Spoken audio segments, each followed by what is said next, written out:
இந்த வீடியோவை நான் எந்த இடத்துலையும் எடிட் பண்ணாமல் அப்படியே ஆட் பண்ணிட்டேன். ஏன்னா நீங்கள் அவருடைய உண்மை நிலையை தெரிஞ்சுக்கணும், நானும் என்னுடைய நிலையை உங்களுக்கு காட்டணும். அது மட்டும்தான் என்னுடைய நோக்கம். அவர் இந்த மாதிரி வழக்கு கெடுக்க நினைச்சிருப்பாரான்னு நீங்களே முடிவு பண்ணிக்கோங்க மக்களே.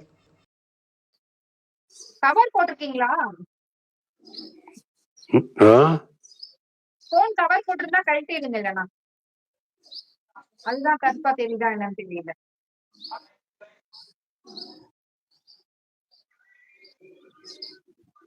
போன் கவர் போட்டிருக்கீங்களாங்க ஐயா? இல்லையே. சரி சரி, அதான் என்னன்னு தெரியல, ஏதோ ஒண்ணு கருப்பா தெரியுது போன் முன்னாடி. அந்த முன்னாடி இப்படி வட்டமா இருக்கு இல்லைங்களா, கேமரா மாதிரி. போன் தலையில இப்படி இந்த இடத்துல பாருங்க, அது கிளீன் பண்ணி பாருங்க.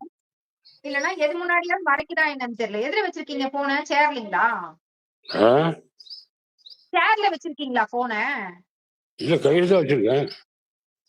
அதுதான் அந்த ஸ்கிரீன்ல தான் ஏதோ மறைக்குது. வெளியில உட்காந்துருக்கேன். கீழே பார்த்து பிடிங்க, இப்படி கீழே பிடிங்க. கீழே பிடிங்க, இன்னும் கொஞ்சம் கீழே.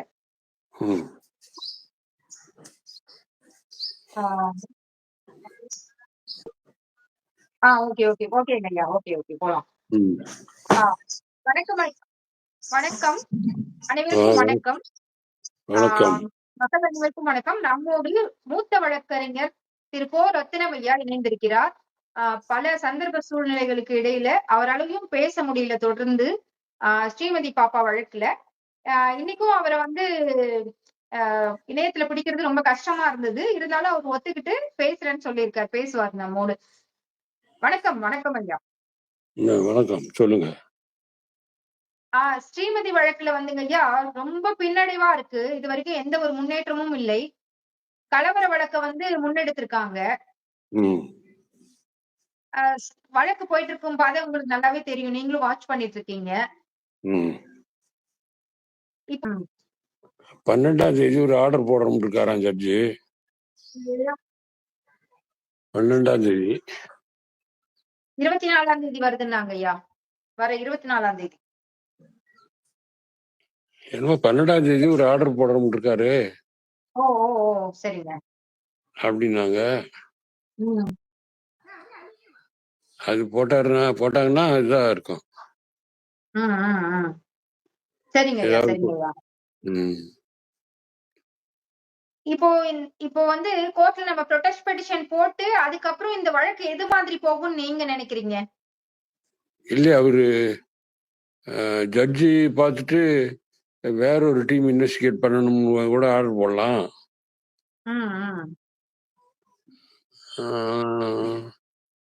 இல்லைன்னா அதை க்ளோஸ் பண்ணலாம். அதனால இல்ல, அது அவங்க ரொம்ப தப்பு பண்ணிட்டு இருக்காங்க போலீஸ்ல. அதனால அது எப்படி நமக்கு சாதகமா தான் வரும். சரிங்கய்யா, சரிங்கய்யா. இப்ப கலவர வழக்க இவங்க செல்வியை கைது பண்றதுக்கு வாய்ப்பு இருக்குன்ற மாதிரி சொல்றாங்க. அந்த மாதிரி ஏதாவது விபரீதமா ஏதாவது நடக்குமா? இல்ல நீங்க எப்படி பாக்குறீங்க? அவங்க அண்ணனை யாரு கைது பண்ணாங்க? கைது பண்ணது அவங்க அண்ணனை கைது பண்ணாங்க. அப்புறம் ஜாமீன்ல அவர் வெளியே வந்துட்டாரு. இப்போ கலவர வழக்குல சார்ஜ் ஷீட் போட்டதுக்கு அப்புறமா செல்வியை கைது பண்ணிடுவாங்க அப்படின்ற மாதிரி ஒரு செய்தி பரவி விடுறாங்க. சோ அதை எப்படி பாக்குறீங்க நீங்க? இல்ல, அப்படி செய்ய மாட்டாங்க. கைது பண்ற அளவுக்கு போக மாட்டாங்க. நன்றிங்க ஐயா, நன்றி. இப்போ நம்ம முன்னாடி ஒரு ரிட் வழக்கு ஒண்ணு போட்டீங்க இல்லைங்க ஐயா, நீங்க கார்த்திக் பிள்ளை மேல வழக்கு தொடுத்தீங்க. அதுக்கப்புறம் அந்த நபர் இந்த கேஸ பத்தி அதிகமா பேசுறது கிடையாது. அதுக்கப்புறம் அரெஸ்ட் நடவடிக்கை மட்டும் எடுக்கல. நீதிமன்றத்துல நடவடிக்கை எடுக்க சொன்னாங்க. ஏதாவது போய் பெட்டிஷன் கொடுத்துட்டு வந்திருப்பா அப்படின்னு நினைக்கிறேன். ஆமா, அது அப்படியே பெண்டிங்ல இருக்குது. சரிங்க ஐயா. நீங்க ஒரு ரிட் மனு போட்டீங்க இல்லைங்க ஐயா? ஆமா, அதுதான் பெண்டிங்ல இருக்குது. ஆமா ஆமா ஆமா. மறுபடியும் அவங்கள பதில் போட சொல்லியிருக்காங்க இந்த ஒரே போலீஸ.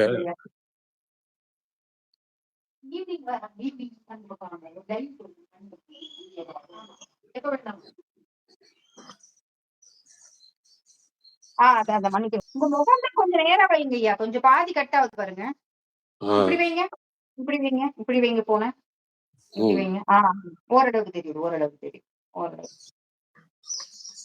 டைரக்ஷன் உங்க பேர் நன்றி. அப்படியே பிடிச்சுக்கோங்க. சரிங்க. இப்போ ஆ தொடர்ந்துங்க ஐயா, இப்போ ஸ்ரீமதி பாப்பா வழக்கு ஒரு பக்கம் போயிட்டு இருக்கு. கொஞ்சம் என்ன சொல்றது? எதுவும் நமக்கு சாதகமா இதுவரைக்கும் வராத மாரி தான் தெரியுது. நீங்க சுப்ரீம் கோர்ட்ல ம், நடவடிக்கை எடுக்க சொல்லி, நீதிபதி ஐயா இளந்திரையன் சொன்ன கருத்து வந்து கருத்தில் கொள்ளக்கூடாது.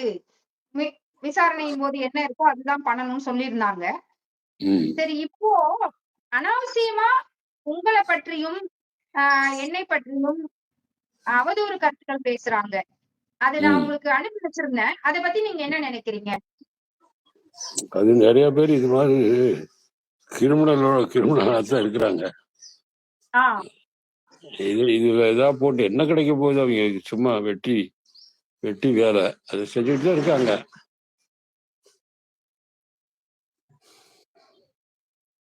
அதுதாங்க. அந்த பையன் கூட உங்களுக்கு லைவ் கேட்டு ஃபோன் பண்ணாப்டி இல்லைங்களா? ஆமா.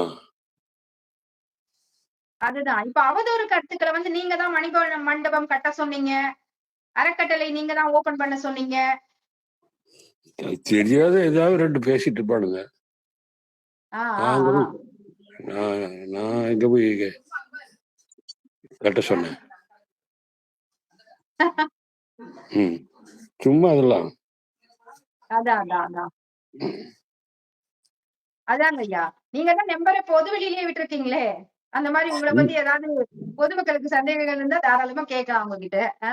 ஆமா ஆமா.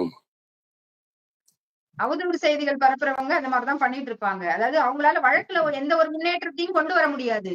இந்த ஆமா மாரி அவதூறு செய்திகள தான் கொண்டு வர முடியுது. ஆமா ஆமா. இல்ல அவன், இவன்ட்டு ஒரு தரக்குறைவான வார்த்தைகள். எங்களுக்கெல்லாம் கேட்க ரொம்ப கஷ்டமா இருக்கு. ஆமாமா. அது மாதிரி நிறைய பேர் அது அரசியல்ல தான் அப்படி பேசிக்குவாங்க. ஆ ஆனா இதுல வந்து சில பேர் இப்படிதான் அலையுறாங்க. YouTubeல முகம் கூட காட்டாம உங்கள ஆ, பத்தி அவதூறு பேசுறது. ஆமா. முதல்லயே பாப்பா மோகனையா பத்தி பேசுறப்ப அவரு அப்படிதான் சொன்னாரு. சில நக்சல்ஸ் எல்லாம் இப்படிதான் இருப்பாங்க. ம், அதெல்லாம் நம்ம பெரிதுபடுத்திக்க வேண்டாம். சொல்றவங்க சொல்லிட்டு இருப்பாங்கன்னு அவரும் வந்து வைரல் வீடியோ அசீம் அவருடைய சேனல்ல வந்து பேட்டி குடுத்திருந்தாரு. அவர ம், பத்தியும் தவறா பேசியிருந்தாப்டி இந்த நபர். ம். இலங்கையில இலங்கை வாசி எங்கேயோ வெளிநாட்டுல இருந்துட்டு தவறான கருத்துக்களை பரப்பி மக்கள் மத்தியில வந்து ஒரு இவ்வளவு நாளா நீங்க எல்லாம் வச்சு கட்டி காப்பாத்தின ஒரு பேரை வந்து அவ்வளவு களங்கம் விளைவிக்கிற மாதிரி உங்களை அவன் இவன் கவுண்டன் இந்த அனுராவும் வந்து கவுண்டரு ரத்தினம் ரத்தினமும் கவுண்டரு. ஏதாவது சொல்லுவானுங்க. அதுதான் முன்னர் வந்து நீங்க ஸ்கூலுக்கு போயிட்டு வந்தீங்கன்னு சொல்லிட்டு உங்களை தவறா பேசினாங்க இல்லைங்க ஐயா. ஆ, அதாவது இரு தரப்பையும் பார்த்து நியாயத்தின் பக்கம் நீங்க வந்து நிக்கிறீங்க. ஆமா. அது எப்படி இதெல்லாம் என்ன சொல்றதுன்னே தெரியல நிஜமா. இல்ல இவங்கெல்லாம் ஏதாவது ரெண்டு பரபரப்பா போட்டுக்கிட்டே இருப்பானுங்க. ஆமா உங்களுக்கு சேனல் வியூஸ்க்காக எல்லாமே ஆமா கண்டுபிடிச்சு சொல்ற மாதிரி ஒரு பிரமிப்பை மக்கள் கிட்ட ஏற்படுத்தணும்னு நினைக்கிறாங்க. ஆமா. ம். அதாவது சட்ட ரீதியா இவங்களை நடவடிக்கை எடுத்து அணுகி இவங்களெல்லாம் ஒடுக்கணுங்க ஐயா. இல்லைன்னா அடங்க மாட்டாங்க. வெளிநாட்டுல இருந்தா எதுவும் பண்ண முடியாது அப்படின்றது வந்து ஒரு பிளஸ் பாயிண்டா இருந்தாலுமே சைபர் கிரைம்ல நம்ம இப்ப கம்ப்ளைண்ட் கொடுக்கும் பொழுது அது என்னன்னு பார்த்து அதற்கான வேலையை பண்ணுவாங்க அவங்க. இல்ல எல்லாமே போலீஸ்காரங்களும் எல்லாம் வீணா ம். போயிட்டாங்க. ம்.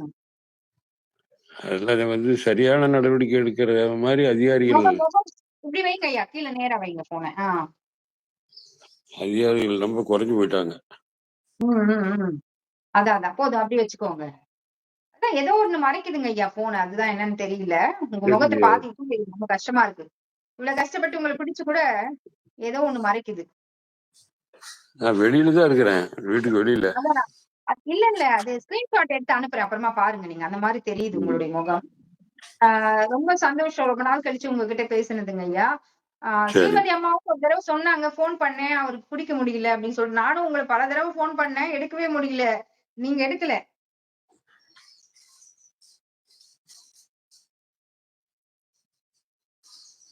பிஸியா இருக்கீங்க. அதான் வடிவேல் தோழரும் சொன்னாரு.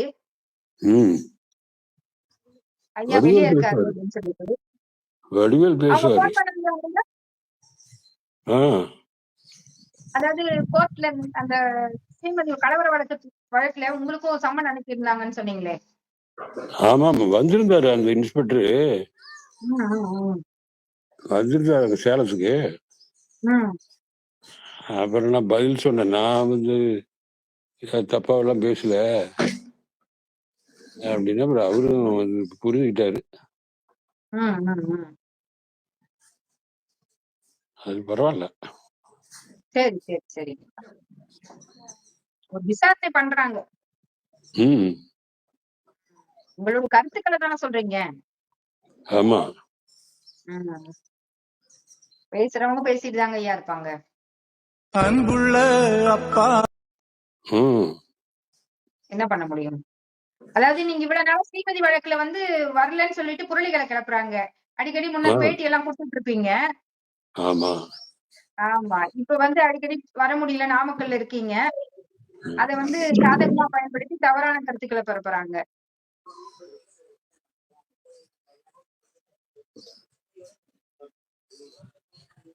அடுத்த வடிவேலு ஒரு தடவை வந்திருந்தாரு, நாமக்கலுக்கு வந்து ஒரு பேட்டி எடுத்து போட்டாரு.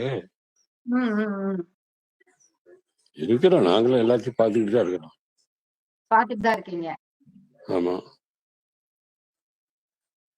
என்னெல்லாம் கூட பயங்கரமான கெட்ட வார்த்தைங்க ஐயா. அவதூறு செய்திகள் பரப்பி ஆமா. மனதளவுல நான் ரொம்பவே பாதிக்கப்பட்டேன். அதான் அவன்லாம் அசிங்கமான ஆளுங்க. உங்களுக்கு இதுதான் பொழப்பு. ஒரு பெண்ணுன்னு கூட பார்க்காம மக்களும் இந்த மாதிரி நபருக்கு ஆதரவு தெரிவிக்கிறாங்க. அதுதான் கஷ்டமா இருக்கு.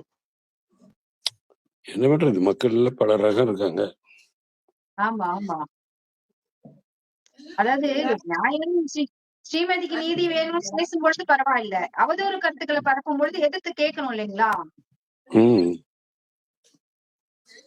யாருக்கும் தைரியம் இல்ல கேட்கறதுக்கு.